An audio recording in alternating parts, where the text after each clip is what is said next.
My wife once looked me straight in the eye and said, "If you're that jealous, then just go home." So I did. And what happened the following morning was something she never saw coming.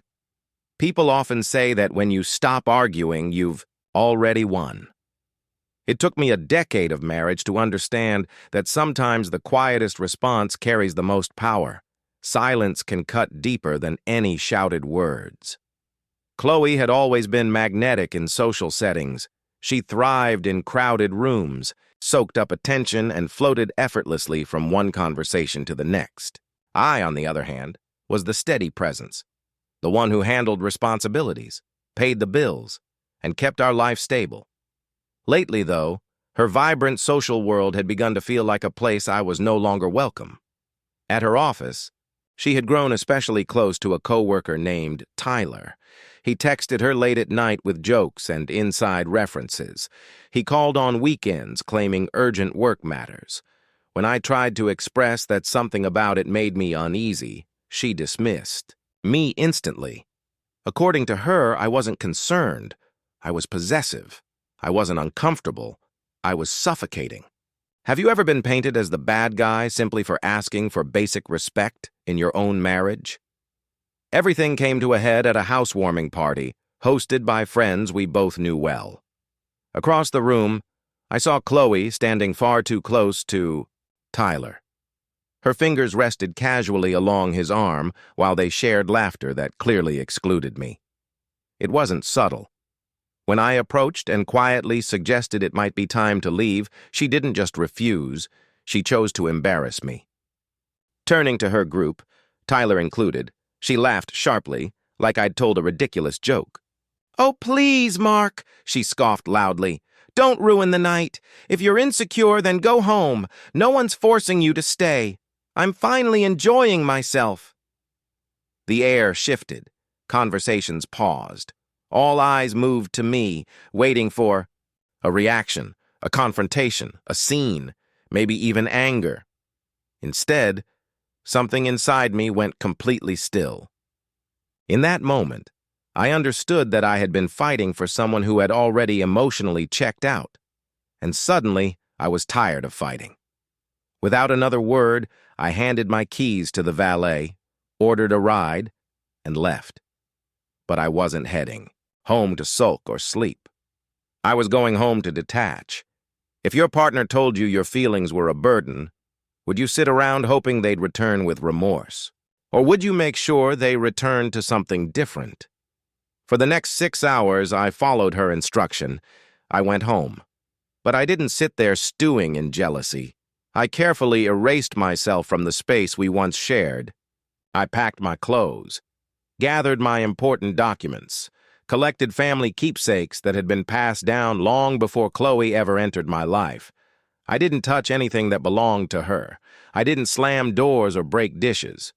I simply removed my presence. Where a husband once existed, there was now absence. I carried the spare bed into the guest room and assembled it neatly. The master bedroom was left stripped and impersonal, like a hotel suite no one planned to return to. Then I drafted an email to our landlord, formally giving notice. I clarified that I would only be responsible for my portion of the remaining rent. By 4 in the morning, I was sitting in my truck watching the sky brighten, waiting for the woman who loved parties to realize that this one had ended. She came home around 7. I imagine she expected to find me in the living room, ready for a dramatic argument she could twist into justification.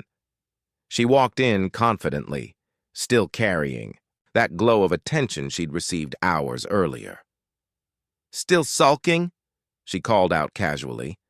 The silence unsettled her. When she stepped into the bedroom and saw the empty closet and bare mattress, her confidence evaporated. Confusion rushed in, then panic.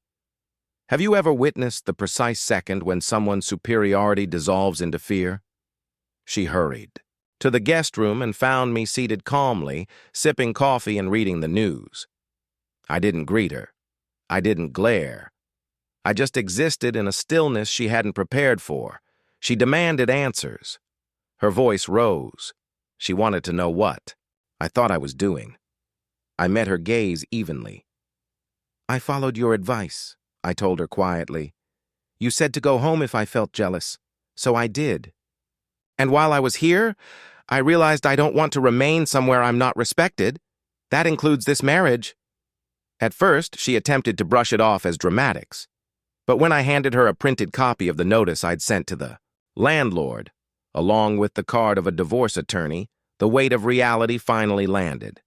Tears replaced mockery. She insisted Tyler meant nothing, that the party comments were a joke. But the moment that truly changed her expression was when she checked her phone and saw the alert from our joint account. Earlier that morning, I had separated our finances. Half transferred to her, half retained by me. No more, no less. "You can stay out as long as you want now," I said, picking up my last bag. "There's no husband left to embarrass." She tried to block the hallway, mascara streaking down her face. Regret clung to her voice. I stepped around her gently, like moving past furniture in a room I no longer lived in. For 10 years, I had anchored her chaos. Now, I was ready to drift toward something healthier, somewhere my presence was valued instead of ridiculed. The months that followed were filled with paperwork, legal meetings, and uncomfortable conversations. Mutual friends initially attempted to pressure me into reconsidering, but once the truth about her behavior surfaced, that support faded quickly. Eventually, I heard she downsized to a small apartment she could manage alone. As for Tyler, the man she chose over dignity that night, his calls stopped once the thrill disappeared. Without the secrecy and excitement, he lost interest. I rebuilt quietly. I focused on my career, picked up hobbies I had neglected, rediscovered peace in simple routines. And I realized something important. What she labeled as jealousy had actually been instinct, a warning I ignored for far too long. The last time I saw her was in the courtroom during the final hearing. The confidence she once wore so easily was gone. In its place was the realization that one careless evening had cost her stability and partnership.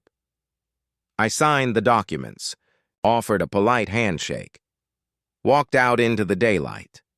Being told to go home can feel like rejection, but sometimes it's permission, because home isn't a building you share with someone who belittles you.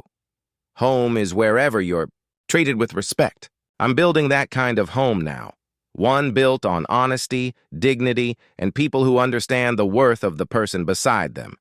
So let me ask you something.